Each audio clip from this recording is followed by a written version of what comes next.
Government officials insist that this is an isolated incident. Warning: the following program contains explicit language and mature content. It is not meant for the easily offended. So if you are an emotional pussy, please refrain from listening. Thank you and enjoy.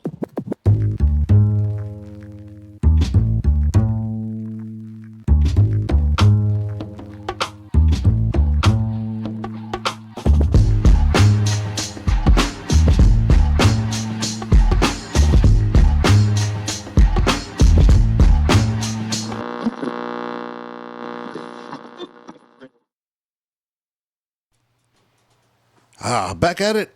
Another edition of the Buzz Podcast. Your boy Cujo riding solo. My guy Jules is back in. He had to go back and get locked up again. You know, he can be fucking around and shit. As you see, we got two stunning gentlemen in front of me who are awfully a lot bigger than me, so I don't feel so bad today. Oh, shit. These guys are coming from the Mijo things, as you see in the background. We got Josh and Derek. Derek, appreciate you guys making it out the trip. No, for sure, Cujo. Appreciate you having us, man. Hey, dude, this is going to be fun. We got we got an important announcement a little bit later. Hopefully, if everything goes according to plan, if you guys don't walk out mid nah, bro. mid fucking interview. Hey, like, I love the intro. Guy. I love the intro, yeah, too. you gotta keep it saucy, bro. You got to keep it saucy. That way everybody knows exactly what the fuck they're getting into, and you know what I mean? Nobody gets all pissy. No surprises. Yeah, right off the bat, you get what's going on. All right, guys. So, Mijo things. How Mijo things, Mijo Club, Mijo Tacos, Mijo, what else did I miss? Culture, Mijo Foundation. So. Okay. So how did this whole thing come about? Shit, man. It's just, it was just a bunch of guys being bros and shit. And that's really how it started. But how it started out was we all met together at UTEP. We played UTEP, football at UTEP. Me and our other partner, which I'm sure a lot of people who listen in know, Will Hernandez, we got there in 2013 and left in 2017. Our partner, Josh, when'd you get there, 2016? Yeah, 2016. 2016, man, and we were just, a lot of us, a lot of the Mijos squad were just hometown kids from El Paso, man, that ended up breaking open that barrier for El Paso kids to get recruited there at UTEP. And obviously Will came in from Vegas, and it was a thing, we're all Mexicano. Yeah. So, you know, we actually started as our little squad. The scout team was the cartel because we were all Mexicans and shit like that. And so, yeah, it was funny, bro. Also and then fucking beaters. Yeah. So, but it actually just started translating. Everyone started calling us the Mijos. And it was a thing where that's how we started receiving each other. We're like, yo, Mijo, what's up? Or Mijo Josh, you know, or Mijo Dorf. My last name's Elmendorf, so we just say Dorf. Just Dorf, yeah. But it just kind of clicked, bro, and it was something that brought us even closer together. And it was a thing as we, you know, got through our years at UTEP. Josh was still there once me and Will left in 2017. But that's how we were known to everybody, and that's how we introduced ourselves to everyone. Like, this is our squad, bro. Yeah, we're the Mijos. And, you know, we understand that it's a term of endearment. Right. And shit, bro, that was over 10 plus years ago. I mean, like I said, that started in 2013. It's 13 years now. 13 years, man. And that's how everyone knows us, bro. And that's when we decided, like, oh, shit, you know what? This is our brand. Yeah. And it is something that people can relate to, especially in our demographic, right? Right. Especially here in El Paso. So it was just a thing. We rolled with it, man, and we started taking it really serious 2 years ago. And I'll let Josh go into that. 2 years ago, we started our brand, our foundation, and our taco truck. And I'll let Josh step into that world a little bit.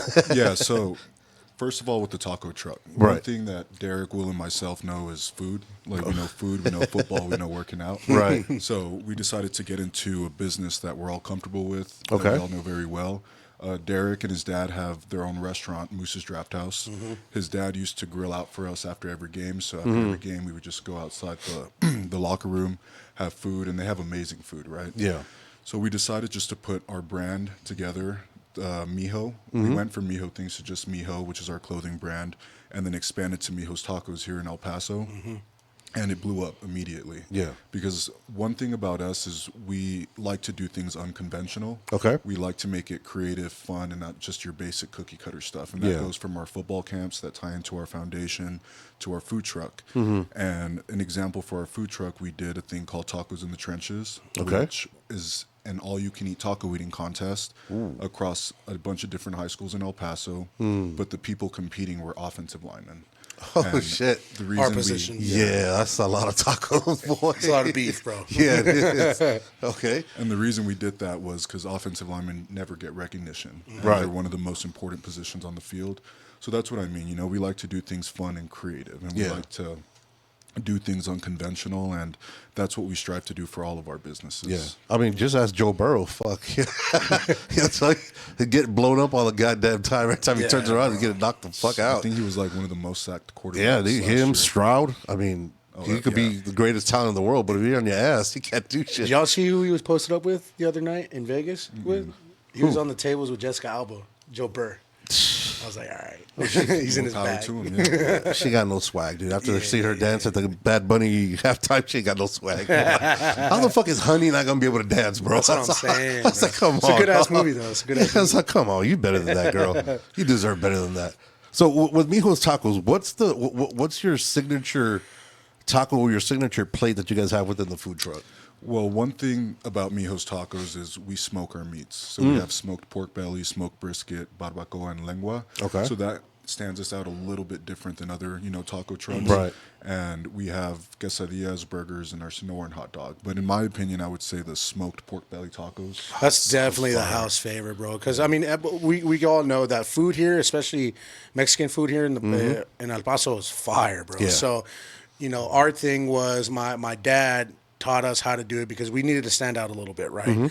And that's where Josh was coming from, where we try to do things a little unconventional. But yeah, man, when it comes to our tacos, we have our carne asada, pastor, pollo asado.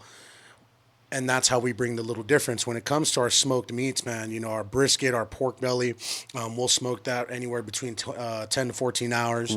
And then our barbacoa and our lengua, we only smoke that for about an hour or two, and then we finish it off the traditional way in the olla and everything like that. But it takes away that gaminess, man. And to us, it adds another layer of flavor. Yeah. And that's how we try to differentiate ourselves from other taco spots here in town. Yeah. There's a lot of great taco spots here in El Paso, but no one else in town is doing what we're doing. Right. I mean, that's one thing that you can't go wrong with a good taco truck. It's fuck. You got to be a special kind of to fuck up a taco truck. Shit's fun too, Yeah. bro. Is it? It's a fun concept. Like you said, we try to do everything and get really creative with everything. So, Yeah. like what he said at the beginning of the pod, it was the two things we know for sure is food and football. And that's why we drove so hard. That was actually our first marketing campaign because we actually moved out to Phoenix about 3 years ago. Okay. Because Will had gotten picked up by the Cardinals. So we Right. moved out there to start running the businesses. We moved back in September, but we were bouncing back and forth in the summer because we knew we were going to open up the truck. Right. So we hit up, I was coaching a little bit. A lot of my coaches that were in high school here in El Paso are still coaching. So I hit them up like, hey, bro, this is what I'm trying to do. We want to show out for the varsity offensive line. Yeah. All I asked, we're going to cater, and it was like a collab between our foundation and our taco truck. We're going to feed the varsity team. We're going to feed you guys on us. We just ask if we can capture this content and do the taco eating contest between the high schools. So we broke it up into the districts. So Corvo, El Paso, and Isleta. Okay. And the winner of those, each of the district got a $500 donation. And there is the one who ate the most is going to go one-on-one with Will this upcoming summer. Yeah. So that's going to be fun, bro. So we're trying to make this a thing where we do it every single year. Right. And it blew up for us. It was our first marketing initiative. It put our truck. It made some noise for us. And we want to do this every single year and continue growing on that. So did you guys already have it for the seniors or for the linemen or not yet? No, so we had this past summer. This past And summer, it what was the number? Let me What see. was the golden number that got to you? Do you guys know off the top of my head? I think he has it, but I know I remember America's won, Socorro ISD, Coronado won, El Paso ISD, and Del Valle won Isleta ISD. And the kid that ate the most was over at Del Valle, and it was 15 tacos in 5 minutes. Damn. Which for us, offensive linemen are big dudes. Yeah. But this shit is different, bro. It's speed eating, so it's a little different. But Yeah, you can't swallow really. it was yeah. But I think it was like 48, 49 in 5 minutes, right? Between 5 people. But it was kick ass, bro. It allowed us to break back in because we had been gone for about 3 years, Yeah. Our friends, our family are still here, but we were gone for a little bit, so. Yeah, and the good thing about El Paso is everybody knows everybody. Yeah. Or at Yeah. least you know someone that knows the same person as Good you. and bad. Yeah. So us, yeah, for real. So us playing football here, playing at UTEP, we have all those connections in the football world at least. Yeah. And that's what helped us put this event together. So why was it important for you guys to come back to El Paso, not just, I mean, you know, Will's over there in what, Glendale, Phoenix area. I mean, it's all the same fucking city. Yeah. And then you guys decided, you know, to leave him there and then come back here and, you know, do the thing here. Why was it important for El Paso to be it and not where Will is at? Well, a few reasons, right? Just like Aaron Jones, just like any other football player, you only have a certain time in whatever city you're in, unless they franchise tag you. So it made no sense for us to stay in Phoenix if he was going to go to a different team. For example, he goes to the Indianapolis Colts. Yeah. We're not going to go to Indianapolis. That doesn't make sense. Yeah, it's not feasible. Us being in El Paso, it allows us to be hands-on with everything and make sure it's getting done right versus trusting somebody else just to run it. Right. So us running it full-time, hands-on, allows us to make sure we're pushing out exactly what we want to push out. And then us being here, from here, and then Will also living here for, 5-6 years? Yeah, I mean, he when was in basically grew college. up here, you know Right. what I'm saying, Yeah. in that aspect. So, yeah, man, like Josh was saying, like, our friends and our family are here. Our connections are here. We know a lot of people here. We're very well known here. Right. And it just wouldn't make sense to us to not bring our first taco truck concept to the Sun City. You know, we love El Paso. We missed it while we were out in Phoenix. And we just understood that we had the support and the resources here to do something like this. And when this finally blows up for us, now we can start turning it around and giving back to the community that's given us so much, man, Yeah. because we would not be here if it wasn't for the support that we've gotten over our athletic careers and now our entrepreneurship careers. Yeah. So, you know, we understood that we needed to make something big here in El Paso because this is our home. This is our home. I mean, I get it. And, you know, I guess we'll go into a little bit of the athletics before we go into the foundation and the culture and all that. When you guys were here, so shit, NIL deals weren't even close to being a thing by then. Nah. What was that like as far as for like being players on scholarships and or even just walking or just being players for UTEP who basically just get disregarded as a football school because Yeah. I mean we're in the middle of nowhere, it's slim pickings and for whatever reason the school just gets no love except it's when it's January or December 31st. That's the Sun time, Bowl, right? Yeah, that's the Yeah. time anybody fucking gives a fuck about us. Well, the good thing is you're going to get two perspectives here because you kind of dabbled in NIL, huh? But it wasn't what it was now. Yeah, my last year at UTEP, that's when NIL became a thing. Okay. But it was nowhere near what it is now. Yeah. You know, guys getting paid 6 figures just to play football. Some kids getting paid millions, bro. But when I was getting recruited out, so I went to Franklin High School. That's where I played. Okay. And I was getting recruited. The year was 2013, and I mean, shit, bro. Like at that point in time, playing Division I football, I'm sure Josh can say it was a dream, bro. And Yeah. it was a thing. Getting recruited by all these schools, it was such a great experience because the biggest thing was like your education is getting paid. Right. You know, I was able to tell my mom and my dad, like, don't worry about that shit. Like, I got it. Like, I'm gonna get paid to go to school. Right. And we did. You know what I'm saying? So it was an absolute blessing. I'm extremely grateful for the opportunity. You know, being able to get paid to go to college. Now, obviously, I wasn't getting paid like these NIL dudes, right? You know, we had our and you said, like you said, man. Yeah, we had stipends, right? Okay. And it was a thing where, you know, did we want to make money while we were there? For sure. That was a thing. But where the NIL is at now, I mean, it's the Wild West, bro. You're giving these kids a shit ton of money, which can be a good thing, right? If someone's coming from a situation where their family has nothing and they're able to take care of their family at that point. But it's not like they're giving the kids the resources too on how to be smart with this money. Yeah. You know, you're giving a child, basically, a kid still, hundreds of thousands of dollars, and you're letting them have at it. Yeah. That can be extremely dangerous, and that can be a good thing as well, right? Right. But it was a thing once we left. I mean, shit, we didn't have any NIL. Once me and Will left in 2017, we didn't have any NIL deals. We were trying to, like, get extra meals at Luby's and Rip Hut and shit. You know, that was our thing.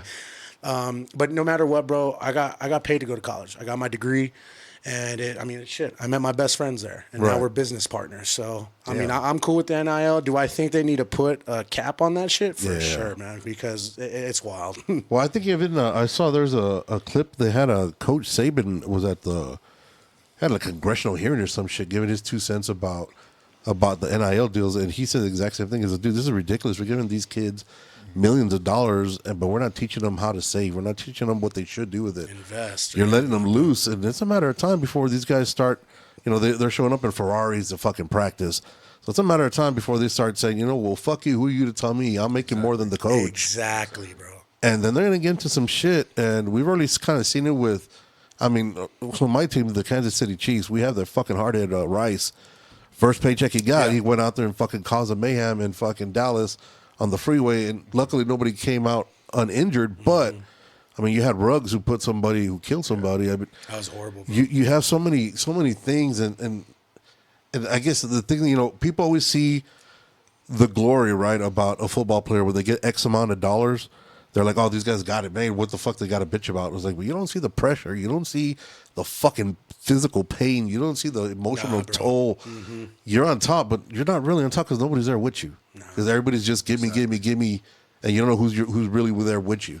Who fucks with you, right? For sure, bro. And then, speaking on behalf of Will, because this is what he told us. When you get drafted in the NFL, he straight up told us, as a rookie, you're required to take these classes. Mm-hmm. And these classes are basically, how to take care of your money, how basically people are going to start coming out of the woods. Like, hey, bro, long time no see, family, shit like that. And it's just a part of the world, you know what I'm saying? So, but you're not teaching these college kids that. Mm-hmm. And you're letting them run free. And it's just a thing, bro. Like, I don't think you need to be paid. Kids should not be making more than NFL guys that are getting drafted in the 5th, 6th, 7th round. You know what I'm saying? They're not pro athletes yet. Yeah. Now, can we pay these kids, and can some of them make some good money? For sure. Mm-hmm. I'm not saying that because they do bring in. The NCAA is $1 billion industry, riding it on these kids' backs. So at the end of the day, I get it. But there definitely needs to be a cap, bro. And shit's crazy. Yeah, there's got to be a salary cap. If you were to put the salary cap the same way you would already, like in the NFL, and you spread that because there's about, how many colleges is there? About 700 different fucking colleges that they go to, because you also got to take into account not just football. It's got to go through all the fucking sports non-money making sports. But there's over, what do they say, 10,000 ball players that come out that are up for the draft, and you probably get 200. So it's 0.1% or some shit that actually make it to the show. Yeah. And at that, you got a 3-year minimum or maximum lifespan, depending upon what position you're playing 1 at. to 3 years. That is fucking nuts. Well, Will told us the NFL stands for not for long, bro. Yeah. Athletes are getting bigger, stronger, and faster year after year. Yeah. Just it is what it is. The last thing I'll touch on the college thing is also with the NIL and especially the transfer portal, what it's doing nowadays. Oh. There's no fucking loyalty nowadays. Nope. Me and Josh and Will were blessed enough to be on a UTEP team that went to a bowl game. Mm-hmm. We went to one in 2014, and then y'all went in 21. Mm-hmm. 21. I think that's the last one that went. No, the 21 squad. Yeah. But also, I was a part of the squad in 17. I didn't win a game my senior year. I went 0-12, bro. So. Yeah. You have a lot of guys that are just either they're not playing, they're not winning, they're gonna transfer 3 or 4 times. Yeah. And to me, college sports, what makes it so, what used to make it so pure was the tradition of shit. You know what I'm saying? There's no tradition, there's no loyalty. When we were 0-12, it sucked, bro. I didn't want to play, I didn't want to practice, but you know what? I had my boys next to me, and we were back to back, and I'm gonna fight for these guys. Right. And that's how we learned, and that's honestly how we got super close too, because it was me, Josh, our other boy Bobby, and Will, and we were just going through that shit together. It sucked, don't get me wrong, but at the end of the day, our bond grew immensely from that. Yeah. Well, that's when you know who the real ones are, when they're in there with you in the shit. Because when everything's great and dandy, everybody's gonna fucking love you. Yeah, exactly. when you're not, that's when the hate comes out. And here in El Paso, it's wild, man. We as much as we love each other, we're quick to shit on somebody. Mamon quick, bro. We go ham, bro. I was like, dude, just the other day you were talking good about this guy. Now he's a piece of shit. I was like, come on, man. Yeah. He had a bad game. The fucking had a leg injury. Nah, you should have done it. Do you guys ever get tired of that shit? Well, if I had a chance to play, I was like, dude, you're not Al Bundy, though. You had those 4 touchdowns. It's like when you're watching a boxing match on TV and someone's Theo's up at the screen. And he's if he just keeps his hands up, he's not doing it. It's different. I do that shit all the time. I go lie. I do that shit As I got older, bro, I'm guilty too and shit. But yeah, but everybody, everybody has that that memory, when I was in fucking 7th grade, I had that one great play. If it wasn't for that dude that was just a little bit faster than me, I would have been in the show. You know what I mean? Yeah. But it's like, dude, there's so much shit, dude. And then the last thing with the NIL thing, there was that quarterback that just signed a big deal with, was it Raiola? Dylan Raiola. Yeah, Raiola had gone. He signed with Oregon, and then fucking Watson decided to come back, so he had to leave again. He transferred out again because fucking. Is that the Nebraska one? Yeah, the Mahomes, the Mahomes Jr. Got it. Yeah, like, bro. Dude, just fucking stay somewhere, man. You can't buy jerseys of anybody no more because you don't know who the fuck's gonna be where. That's fucking ugly, ridiculous, dude. It's ugly, bro. And the worst thing about that is it's really teaching people. And then I had this conversation with my son about it, but it's more about basketball. Like everybody in basketball wants to be a super team. I want to play with my friends. And dude, back in the day, you wanted to beat the best. You didn't want to play with that motherfucker. If he wasn't drafted on your squad, fuck him. Yeah, because that's the way it should be. You want to go hand to hand with the best dude. For sure. There's a certain age when you get to that sports becomes competitive. So when you're a kid, right, it's all about being fun, and then you get to middle school, it's still kind of fun. If you're in high school, that's when it becomes more of a business if you want to play. When you're in college, it's all business. The fun's taken out of it. You know? They critique every single little thing that you do on the field. You step 6 inches too much to the right, you'll get penalized for that. Yeah. You don't put your hands on his bicep instead of his chest, you get penalized for that. They break you down so much that it's not as fun anymore. It's just straight competitive because you have to beat the person you're going against, Right. So, it's a lot different nowadays. Like Derek said, I mean, there's way more freak athletes than there was back when we played, Fuck yeah, there are. Yeah, bro. I mean, so let me ask you guys this, just completely off the fucking thing. What the fuck is a hold? Because, I mean, there's holding on every fucking play if you look at it. There's always. But what the fuck is a hold? Because I'll be watching the game and like they got a guy in a fucking chokehold. They're like, nah, he's clean.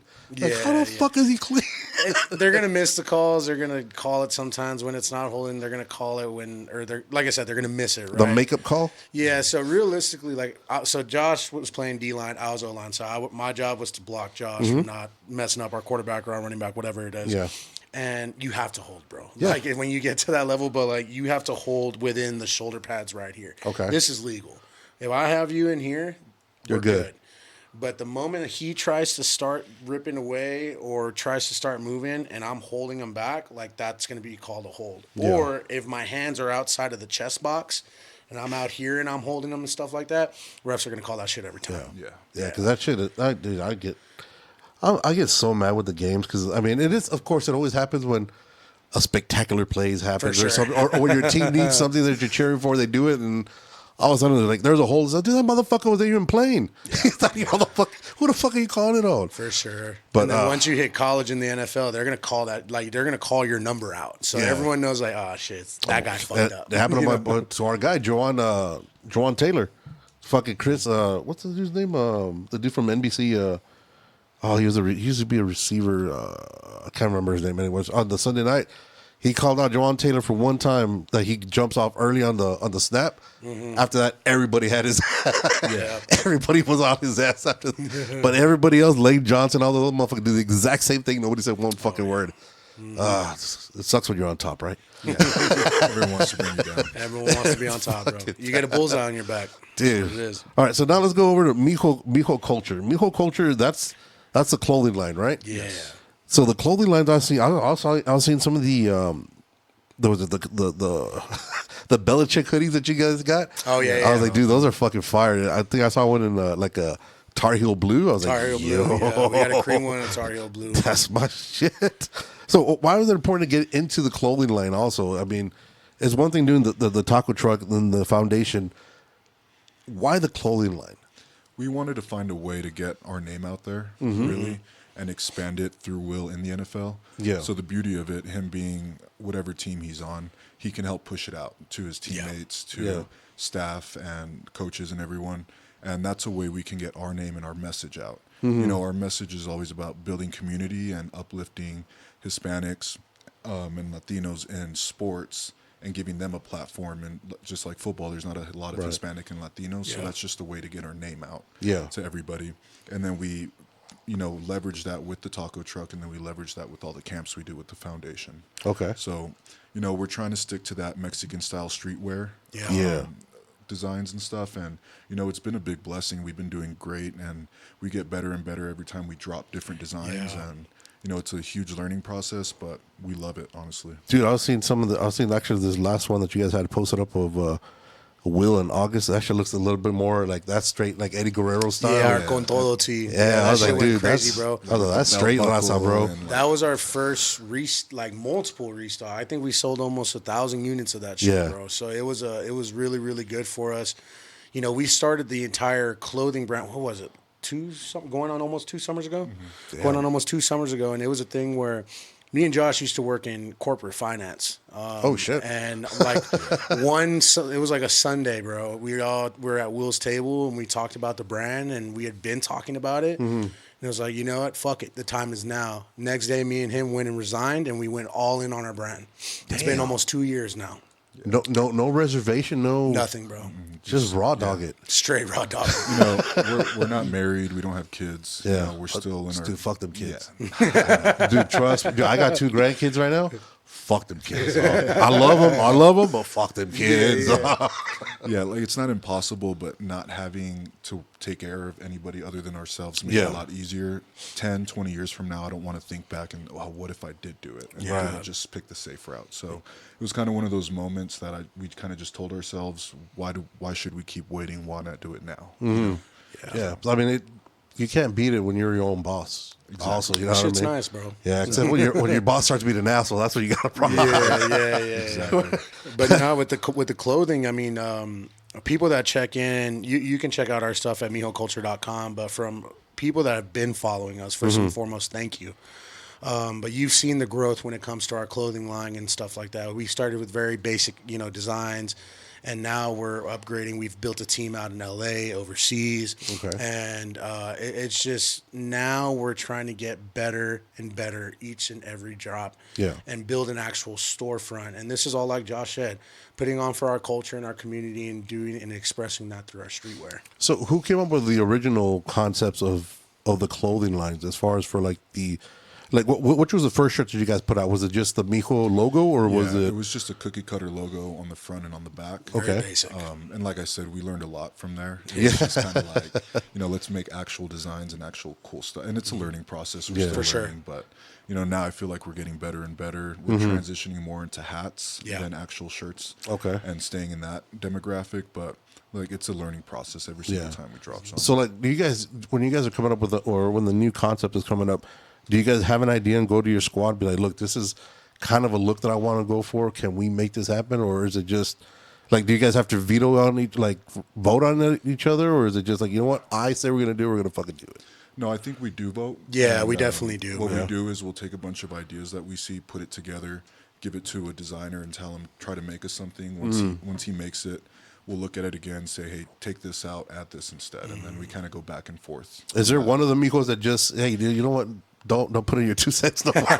You're just kind of not jiving right now. Nah, everyone's been pretty good about it, bro. Because like I said, we all think the same. We all have the same mentality. We all like the same streetwear, shit like that. So, when it comes to our drops now, especially, because before it was like, all right, this is cool, this looks cool, let's throw it to a designer, maybe this will work out. Yeah. But now we're trying to hone in on like actual messaging behind our brand, our brand drops. So for example, and I don't know if we can. For example, you look at the inside of this hat, right? Okay. It has the Aztec. Oh shit! Here, let me put this shit here with the camera so that way.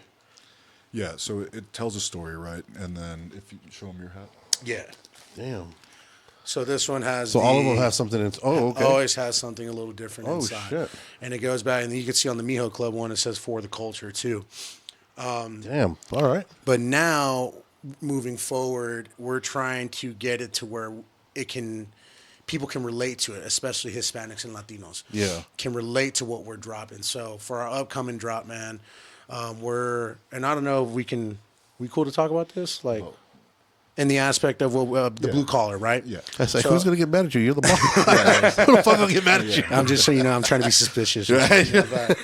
Our big thing right now is what we're working on is our blue collar drop. Okay. So obviously, a lot of people in our demographic are blue collar workers, landscapers, construction, shit like that. And we thought it would be so dope to drop a hat line collection, shouting these dudes out, and then connecting it with Will, because obviously Will's the main face of our brand, right? He has the platform, everything like that.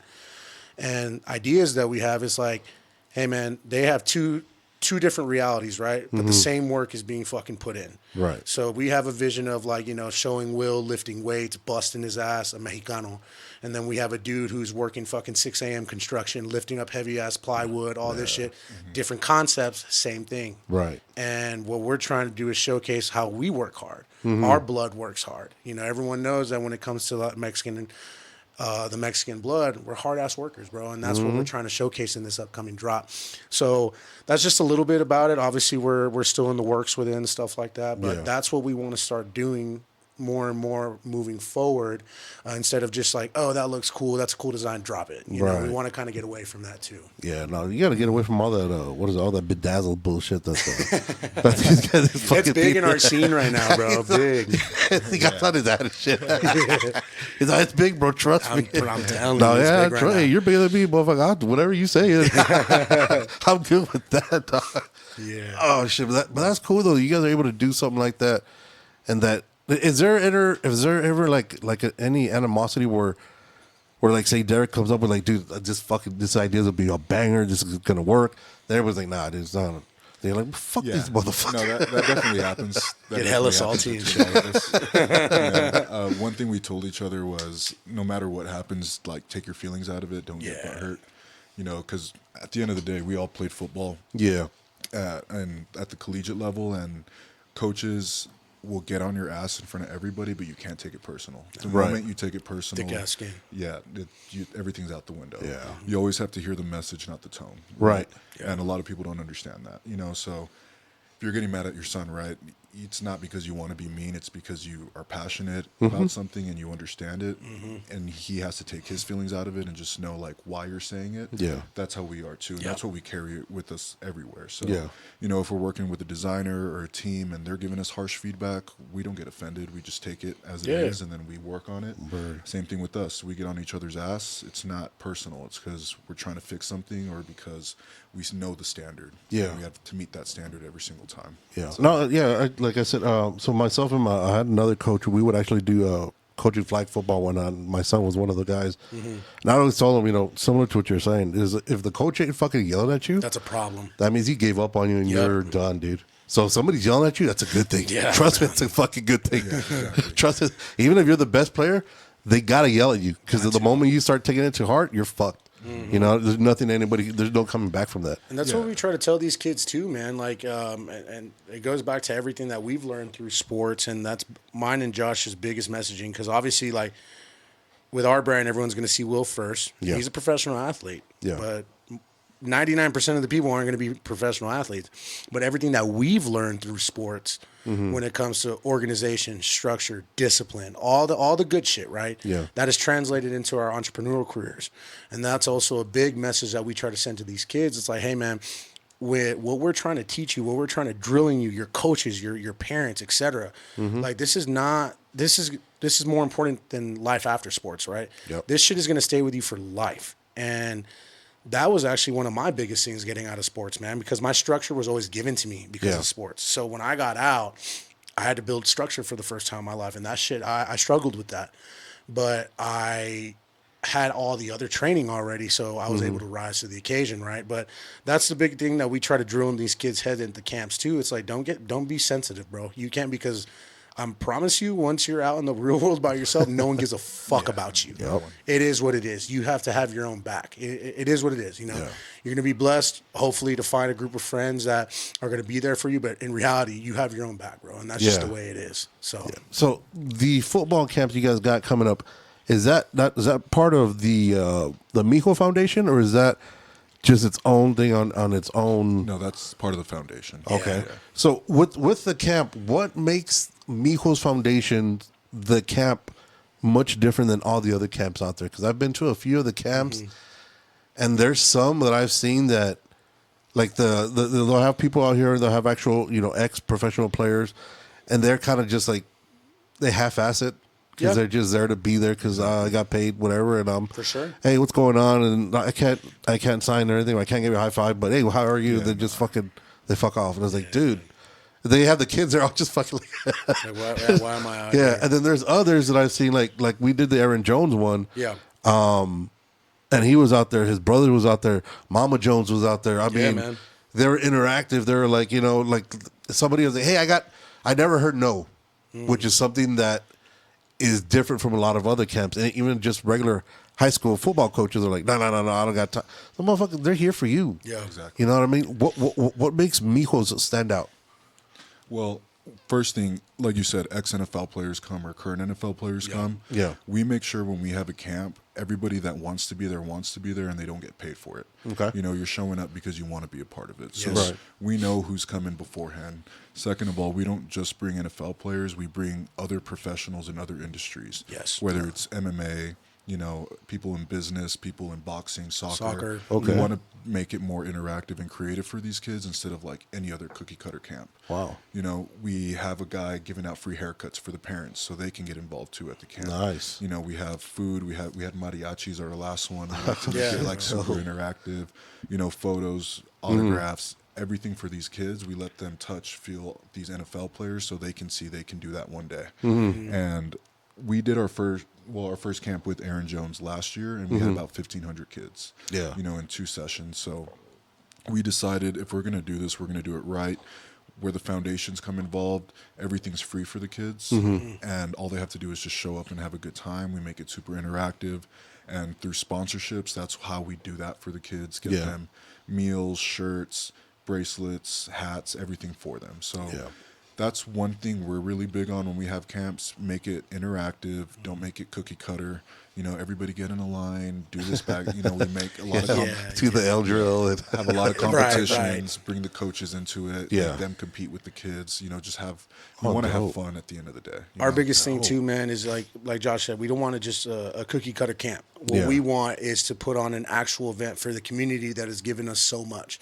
And our way, the best way that we know how to give back is obviously through sports, through our camp. So our thing is we were once those kids. Yeah. We were once those kids that were in those lines. We were once the kids that looked for help, mentorship, advice, etc. Now we're in the position that we are the ones that are able to give back. Right. Because that had made such an impact on me growing up. I still remember all my mentors, all the coaches that helped me and genuinely made an impact in my life. Yeah. And if we're able to do that, because mine didn't really start until middle school, maybe early years of high school, right? But I think our youngest kid this past year was 6, 7, 8 years old. Yeah. And if they keep coming back year after year, and we can keep drilling that same message inside, and it locks in there. Now we're really making a difference, man. Yeah. And it just goes back to we just want to, any way, anyhow, that we can give back to the city that's given us so much and continues to give us and continues to shout us out and make noise for us, man. This is the best way we know how to do it. Yeah. And on top of the camp, we try to get as many local small businesses involved. Come out, come market your business, come set up a tent, etc. Right. This is not just mainly it is for the kids, right? Right. But this is for the community in general. And that's why we want to make it a big thing year after year. And we want to keep it free for the kids. And that's why we raise the money, because we got to get the stadium. We got to get these people out here. Right. There's a lot that goes into it behind the scenes, which me, Josh, and Aaron and Alvin's sister, Chelsea, we're the ones that are doing that behind the scenes. So a lot goes into it, bro. But the day of the camp, it's mayhem. I mean, it's months and imagine. But you know what, man? When the kids are out there and they're having a good time and we're getting feedback from the parents, like you just said, hey, this just wasn't a camp where you guys had them running around or whatever. You guys are involved. Yeah. It's the best feeling ever, bro. Yeah, it's so one thing I was going to ask when you're mentioning about your boxers or soccer players. I mean, evidently they can't teach you much about football per se. What do they mainly come in? Is it just to teach the discipline? Is it more just to teach the structure of it? What do they help with as far as part of the camp? They tell their individual story and those characteristics that they carried with them that got them to where they want to be. So I know for a fact that all 1,500 kids that are at that camp, boys and girls, don't want to be a football player. They play football, they like football, but maybe that's not what they want to be, right? Like, for example, basketball was my favorite sport growing up. football was second to that. Mm-hmm. So I know these kids have other passions other than football. So if they can see that Mm-hmm. and look at, maybe if I don't want to play football, I can be a soccer player. What does this soccer player have to say about it? We try to bring everything in-house and make it more of a community-based event, like Derek said, where we give different perspectives and not just, tunnel vision on football and just football. So, And to finish off on that, it's a thing where the way I look at it too is like, we have different people that are probably more than likely grew up in the same situation that you were in or are in right now. Mm-hmm. And if it wasn't football, it was this. Like you said, it's giving different perspectives. It doesn't need to be football, right? Right. It can be anything. And that's what me and Josh preach is like, we didn't make it to the professional leagues in football. We made it to a high level, Right. but we didn't make it as a pro athlete. Mm-hmm. But everything that we've learned, now we're doing this shit. And you know what? It's paying off. It's been good to us. You know what I'm saying? We're thankful for that. But it's just the different perspectives, man. It's like, hey, we can come from the same background. We don't need to do the same things, but we can set ourselves up to be successful in other things. Dope. So how long is it? A 2-day camp or is it a single day camp? single day. Single day, Single two day sessions. Camp. So when is this next camp coming up? We have May 30th, and we're going to do an official announcement with Aaron and Alvin May 30th for our camp. Okay. And then we're going to do another camp, just us, with these influencers named Chicos Toxicos out in LA. Mm-hmm. And we're going to do a dual sports camp, football and soccer. Oh, shit. We're looking at about June 13th for that camp out in LA. Oh. Mm-hmm. And that's going to be the one that our foundation is going to give away our first scholarship. Nice. And the group that they're our boys. They're big influencers now on YouTube, Instagram, TikTok, everything like that. But so they're going to give away a $10,000 scholarship for soccer, and we're going to give a $10,000 one for football. Wow! And it's going to, man. And so it's exciting. This is going to be our third year doing camps now. Right. And we're just looking to grow, Take these camps, and just make it better experience for the kids. Dude, so how much so generally, you hear about scholarships, certain amounts of money for scholarships. Mm-hmm. Annually, the scholarships do they cover, I don't know now with the NIL deals and all that, do they cover just room and board? Do they cover your tuition? Do they cover, what exactly do those scholarships go into covering? It's different, right? Yeah. Like if we're just if you're a full athlete scholarship, if you're on a full ride, I mean, you get paid to go to school. Basically, you get that stipend. Now I don't know how it works with the NIL either, right? But when I was at UTEP, that scholarship check paid for everything. I got my books for free, obviously, like that. But like for room and board, like my apartment or the house I was living in at the time, that covered it. And then I had so much money left over for food, extracurricular activity with the guys, shit like that. But yeah, man, but there's also other scholarships, like for other sports, for example. They may just cover room and board, or they may just cover books. It varies. Damn, because I was always thinking about that because I mean, it's different for each sport because there's, for whatever reason, it's different. Even though like you said, for basketball and football, it's going to be. The price is different, even though the fucking grind is the same. Exactly. It's just as fucking bad. Mm-hmm. But it's there's so much fucking money there. So much money that these kids don't fucking get. Yeah. Dude. So when you guys are there and talking to the kids, do you guys ever get a chance to say, look, all right, man, if you guys do go this way and get a ride somewhere, take advantage of the education part?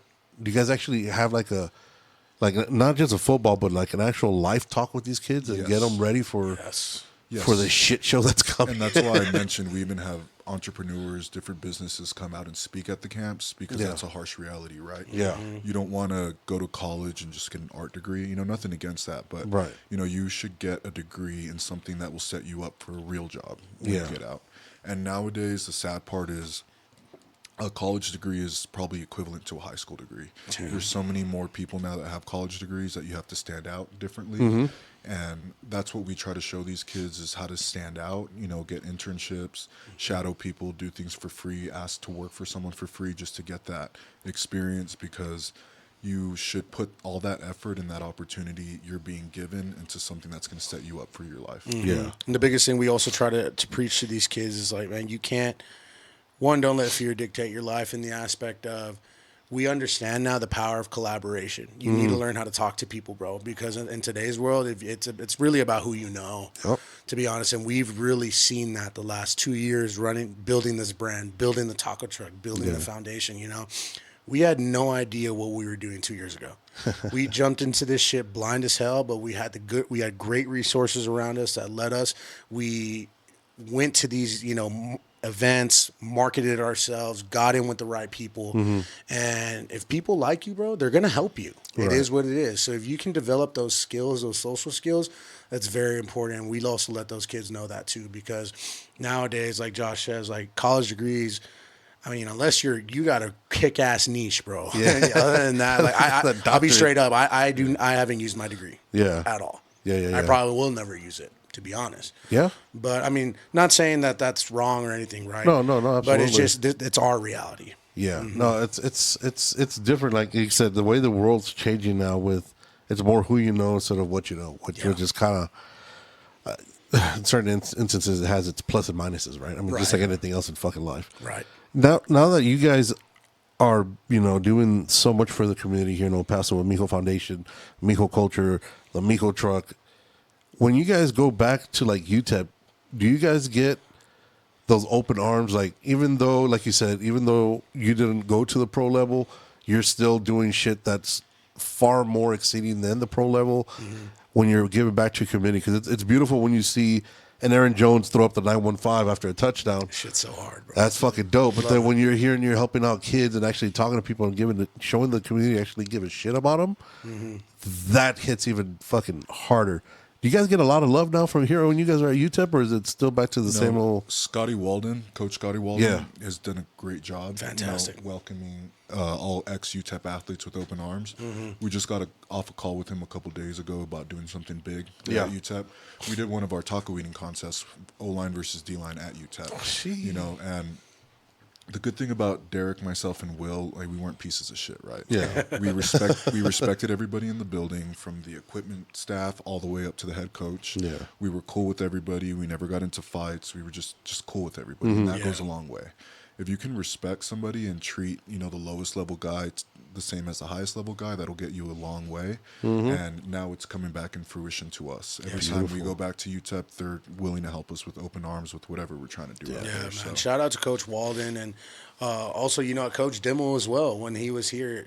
Because when me and Will left, our head coach was Kugler. Yeah. And when Dana came in, he didn't coach me. I didn't know him at all, but he was his coach. And our other boy Bobby's coach, and he saw us as ex-athletes, and they've done a fantastic job of turning that narrative around, because it wasn't always like that. To be straight up, it wasn't always like that. But it's a thing now where UTEP, especially Coach Walden, has made an emphasis to get alumni back, because especially in the NIL days, you need all the help you can get. You need all the star power that you get, especially at a mid-major school like UTEP. Yeah. But you know what? We understand that, but also it comes from a place like from Walden, we feel the love, man. And it's a thing. He always says it like, this is the house that you guys built. Right. And to have that, it's great, bro. Like we could pull up tomorrow morning to practice, and they would fucking lights. It would be a celebration, right? It's like, give me a fucking helmet. Yeah. It's like, give me a fucking helmet. Let's crack some heads. It's a good feeling, man, because we wanna have that connection with our school. You know, we're hometown kids too. You know, I grew up going to those UTEP games and I played in that stadium. And now that I'm welcome back and really feel it, it puts us in a position that we want to help too. We want to help that program in any way that we can. Yo, is Coach Scotty fucking 0 to 100 all the fucking time? He has great energy. Jesus dog. fucking Christ. Dude, my son and I were watching, they were playing somebody this year. They're actually, one of the games that they're winning by like 30 some shit. And I can't remember somebody fucked up on a punt coverage. Scotty fucking ripped his ass. And it was like fucking like 2 minutes left. I was like, motherfucker, you're up 35. Give the dude a It's one of those things that coaches teach you. Until the clock hits 0, you have to keep that same mentality and do all the little things right, and not just take the gas off the pedal because you're up 30 points. That's how you lose the game at the end of the game. That teams that are up 30 points until the fourth quarter and they let the gas off the pedal, that's when other teams come back and win. And I've seen it. I've been a part of those games, and it's one of those things that you have to instill into these players. And just you're UTEP, you're not Alabama. Don't think you can like show off, showboat. Take a play off just because you're up. You have to keep that same intensity. So because my son was like, dude, what did he do wrong? I was like, I don't know, dude, but they that motherfucker ain't gonna do it again. Yeah, no, it's just at the end of it doesn't matter if you're down 50, up 50. The standard stays the same. You do shit to the best of your ability until that game is over. Damn.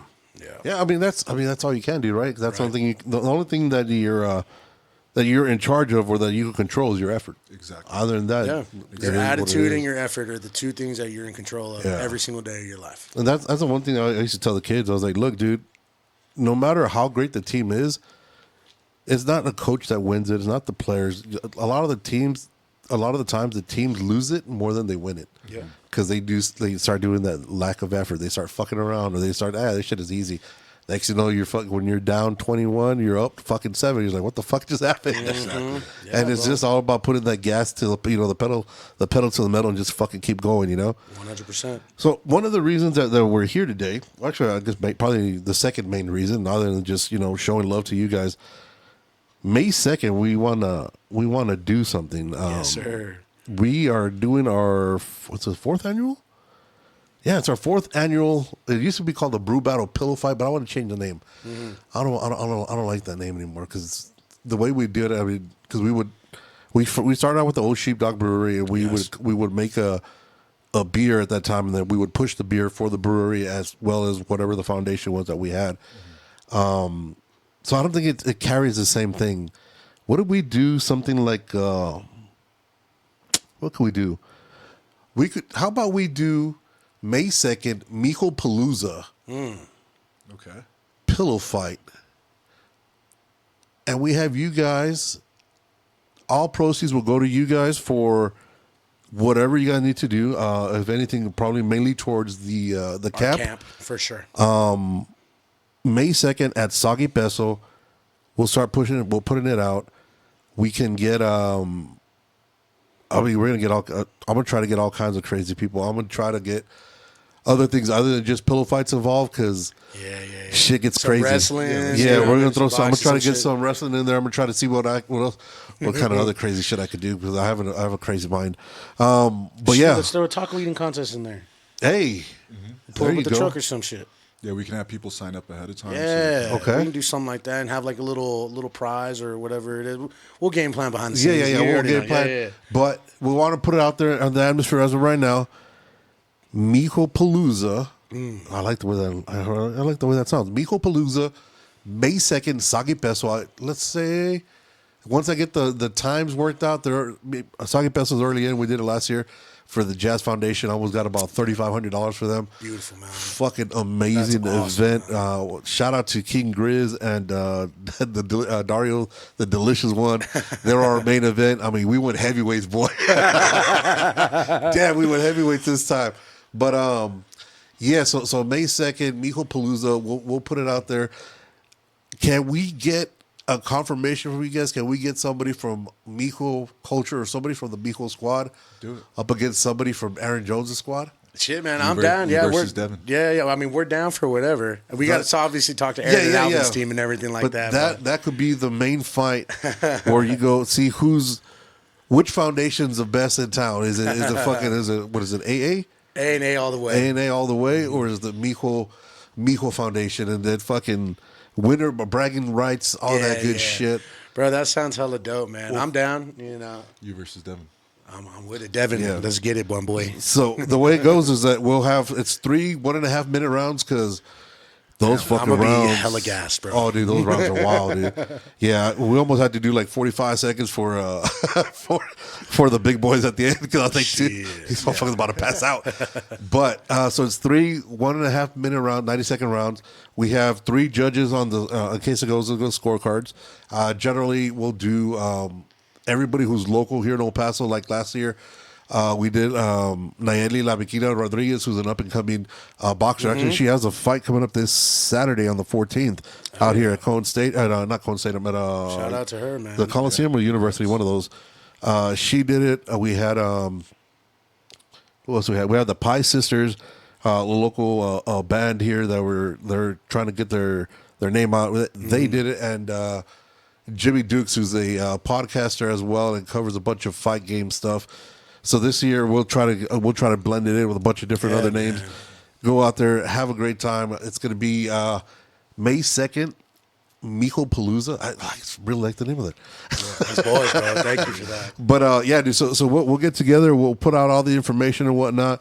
But yeah, if we could get you guys somebody else, again, it's up to Aaron, and their squad, see what they want to do. But if we could have A&A versus Mijo and see who is el más chingón in El Paso. That'd be fun, bro. Yeah, I think they're in China right now. So yeah, I remember I was telling you, they're over there right now. I think Aaron's probably watching his phone right now. That boy got some. yeah, well, yeah, because I wonder what team he's going to get picked up by now. Yeah, man. I mean, it's going to be both of our boys, Will and Aaron, may be on new teams this year. Yeah. So, Will's on. He's on his last. He's got 1 year left, right? Or no, it was his contract year. Okay. Yeah. So we'll see where he ends up, man. I mean, obviously we've spent 4 fun years in Arizona. Yeah. Arizona's been very, very good to us. Met some amazing people out there. Have a lot of friends out there now. But we'll see where he ends up. New staff came in. We know how it is. At the end of the day, the game at that level is a business. It's nothing else. It's entertainment. That's what it is. They cut Kyler like Shit, bro, real quick. And James Conner. And Connor, yeah. And Connor. But we'll see, man. I mean, both of those guys are seasoned vets. Aaron's hitting year 10. Will's going to be hitting year 9. What a blessing. You know what I'm saying? Fuck so we're trying to stretch that as much as we can and continue bringing that excitement back to the city, man. Yeah. And I will say a call to action, because not just May 2nd at Mijos Palooza. This shit sounds hard. But anyone, that's listening in and wants to get involved with the camp, man, we welcome all forms of help. If you want to be out there to support, we have sponsorship opportunities that we're going to start releasing as well once we go public with the camp. And then also, just if you want to be around, anyway, we need all the help that we can. Right. You know what I'm saying? Because like we said, we're trying to get bigger and better with these camps every single year to make sure that these kids have a hell of a day that day. Yeah. No, like you said, it's amazing when you start seeing, when you see people of, I don't want to say upper echelon because that just doesn't sound right, that have some kind of stature, actually give a shit and show, especially when it comes to kids. Because I mean, whether, like I was saying earlier, fuck them kids, but when it comes to kids, that's our future. You know what I mean? And now that I'm getting older, I was like, well, fuck, these motherfuckers better not fuck it up. Yeah, bro. Better not fuck up my shit, dog. Exactly. But I mean, it's great to see when you guys actually give a shit, and it's more than just words. You know what I mean? Because everybody could come out and do the PR and blah blah blah, and then just you'd never see them again out in public. And then, but when you guys are out here doing not only one camp, but you guys are doing multiple camps in multiple cities, it shows a lot that you guys actually give a fuck about people, and that you feel the love that you give and you're giving back. And it's something amazing, dude. I can't imagine what it's like, dude. Kudos to you guys, dude. It's an amazing thing.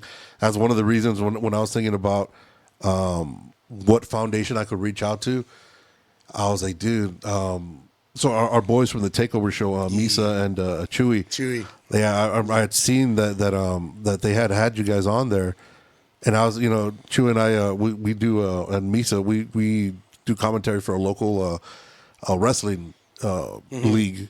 So we're talking, and we've always gotten along. We've done crossover shows. We've done bar crawls together. We've done all kinds of shit. Misa actually backed out last year. From the pillow fight because he had to work or some shit. Soft hands, Misa. Soft hands. So he backed out. But so we try to get involved with a bunch of different podcasts here. Just show the love. Yeah, I mean, man. It's because when I was growing up, coming up, I used to be at the radio station as a promotions dude, and I saw the fucking, well, if you're not with us, then fuck you. And it's like, dude, it's not like that. It doesn't need to be like that. Yeah, it doesn't work like that, dude. So now that we're the older heads, I guess, in the podcast game, we're like, dude, I have zero ego, dude. You have to. You have to. Like, I'll help anybody whichever way I can. I mean, even though I'm not anybody, but bro, sometimes that one word of advice could help. And that's what we want to do. We want to try to entertain, make fun of, and just make you forget about all the fucking problems that we have on a daily for an hour. For sure, bro. Like, 2 things off of that. Like, helping people's dope. Yeah. That shit's dope, bro. For sure. But one thing we've seen, like, because we've been around, some very, very important people now, everyone at the top is collaborating. No one is fighting. Yeah. Everyone is collaborating. Everyone can win, bro. There's enough for everyone to go around and get a little piece of that pie. Yep. And that's what we saw. Because same thing, right? And I mean, we come from very competitive backgrounds. So that was honestly my mindset. It's like, if you're not with me, like, nah, we're good. Yeah. But once I started seeing that it really was the past 4 years out in Arizona, I was like, bro, everyone at the top is collaborating. They just hop on this train, and it changed everything. Yeah. It changed everything. So that's dope. I mean, like you said, dude, that's the way I've always said it is that, you know, donde come uno come todos. You know what I mean? And, you know, that translates for those non-Spanish speaking people. Just hit that SAP button. That means, or one eats, we all eat. Yep. Because there's room for all of us. You know what I mean? Like, sure, dude, I could care less if I'm, you know, whatever the thought process is about me. But at the bottom, at the end of the day, if I can help somebody come up, we all come up. Exactly. Because, I mean, like I said, there's so much room out there. There's so many people doing so many things. And I think the people that are giving back to the community, which is what the reason that we wanted to go with you guys is that, I mean, just your guys' work alone, what you guys are doing now. And that's before even, you know, getting a chance to meet you guys. You know, I was like, you know what, dude? If Chew and Misa say these dudes are legit, that's fucking good for me. Let's go. Shout out to them. They're always willing those to are our help boys, us, man. and they find opportunities to help us too. And, Yeah. you know, those are our boys. So shout out to them too. Yeah. For sure. So before we roll out, May 2nd, it's already set in stone as far as for Soggy Paso. We'll start putting out flyers and all that once we put everything out, and then we'll start pushing matches, and we'll start pushing all kinds of crazy shit. Mijo Palooza. What other things do you guys want to get out there? So where can they find you? Where can they keep track of all the things that the Mijo Foundation, Mijo Culture, Mijo Truck, everything that you guys got going on? Where can everybody get a hold of you guys or keep on supporting the Mijo movement? Yeah, so when it comes to Mijos Tacos, Instagram, TikTok, at Mijos Tacos. Same thing with our foundation on Instagram, at Mijos Foundation. Okay. And then for our actual brand, it's going to be at Mijo Culture. And you'll see, once you zoom in on those pages, man, you'll be able to see Will's personal page, Josh, mine's personal page. But if anyone needs anything, reach out, man. We're very active on those pages. Me and Josh run them behind the scenes. We're on them every single day, basically damn near every single minute what it seems at this point. But, yeah, man, last thing, again, just one last call to action. Hit us up on those pages, man. Please help us get involved in this community, because the bigger and better that we can make these events for these kids, man, who knows what else it can grow into. Yeah. And that's what we're really trying to do. If we can grow it into where we do multiple camps a year here instead of just one big one, that's what we're shooting for as well. For sure. Josh, anything? Yeah, come catch us live at Mijo Palooza May 2nd. You know, we're gonna get after it. We're gonna make it fun. We're gonna get in there. You know, throw some chingazos, and you know, shout out to you guys too, and take over show. And like Derek said, we want to be at the top with other people as well. Yeah. You know, we all want to help each other and help the community, because at the end of the day, that's all you have is your community and your family. So don't forget where you came from, and always just keep respecting and supporting everyone. For sure. Hey, so you guys heard it, the Mijo Culture, Instagram, TikTok, all that good stuff, the tacos.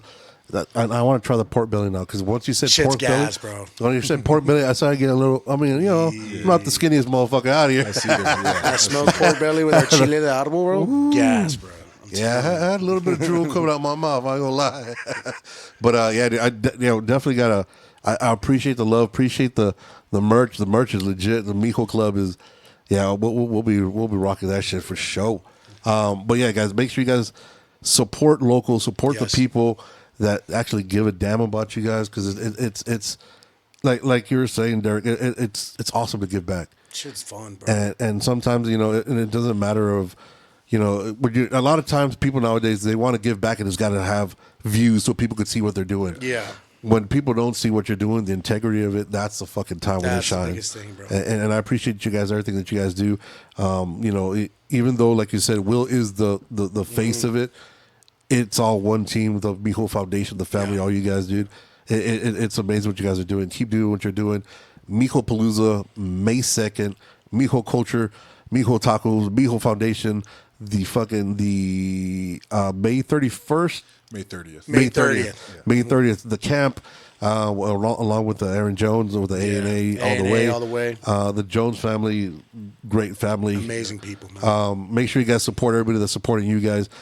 Till next time, do everything's right, and keep your name of Mijo in your mouth and taste their meat. Deuces.